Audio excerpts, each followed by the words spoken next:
भी कुछ कहेगा कोई क्यों वो मान लेंगे हम कोई गुलाम तो नहीं, हम कोई गुलाम तो नहीं, हम कोई गुलाम तो नहीं, हम कोई गुलाम तो नहीं।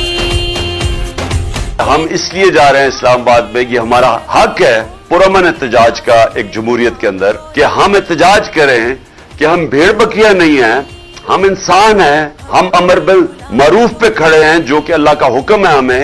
एक रब को मानते हैं, उस नबी के उम्मती है, खास है कोई आम तो नहीं, हम कोई गुलाम तो नहीं, हम कोई गुलाम तो नहीं।